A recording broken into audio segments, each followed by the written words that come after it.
Hey, what is up guys, it's Gage from ARG, and we're going to be talking about Performages Day, what actually had a very impressive showing at the ARG 25K last weekend. Yeah, and congratulations to Chris LeBlanc for piloting actually a Performage Necros deck to first place and becoming the ARG National Champion.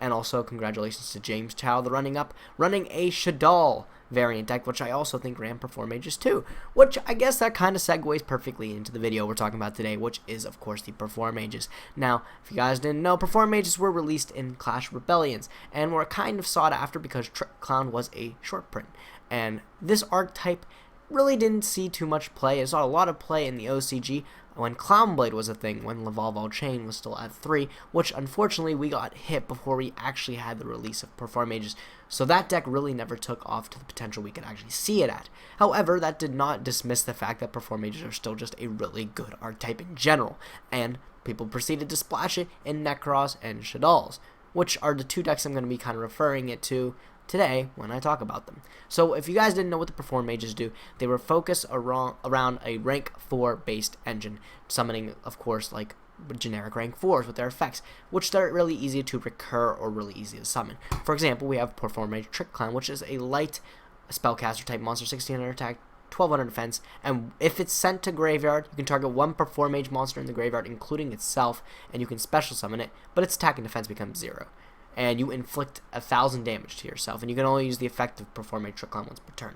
So obviously, it recurs pretty much any Performage you have in your graveyard, including itself. So if you send itself off of a Shadal fusion, or you tribute it with a Necros Mirror to bring out a Necros Unicorn from your hand, just for instance, you can summon it back to the field at the cost of 1,000 life points.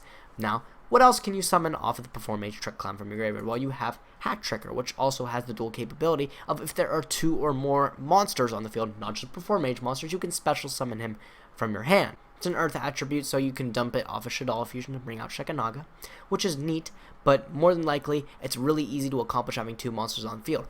For example, if we can go Shadal fusion into a construct by sending a Trick Clown, and then sending a Shadal monster, we put a construct on board. We can special summon the Trick Clown from our graveyard with its own effect, paying 1,000 life points, and then we have 2 monsters on field to special summon Hat Trigger, to then bring out a rank 4 monster of our choice, which Abyss Dweller, and pretty much the entire generic rank 4 card pool, is really powerful. Now, we also have one more Performage that sees play, and that is Performage Damage Juggler, and its effect reads: during either player's turn, when a card or effect is activated that would inflict damage to you, that is including inflicting damage with Trick Clown, you are able to negate the activation, and if you do, destroy that card, which that's really counterproductive, but it is something to note that you can play this during against Chain Burn, and it becomes really notable with that.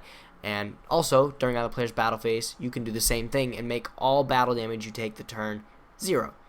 It's also really neat, but the main thing that really makes this card good is that you can banish this from your graveyard to add one Performage monster from your deck to your hand, except the Damage Juggler. So you can add the Hat Trigger if you already have a Trick Clown in cycle or on the board already, or if you already used his effect, and you can special summon that Hat Trigger you just added off of this thing from hand, because you just banished it from graveyard for it.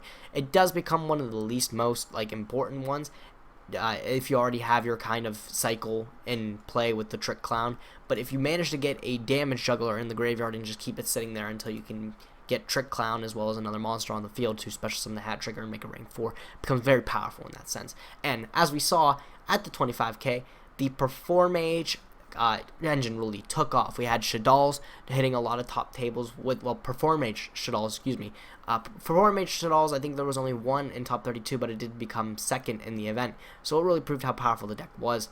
And Necros Performage, which is a deck that I believe Chris LeBlanc, Ben Leverett, Zach Leverett, that little group posse, I think Desmond played something different, but that little posse ended up playing the engine too, and as we saw, it worked very well, leading Chris LeBlanc to win the entire event.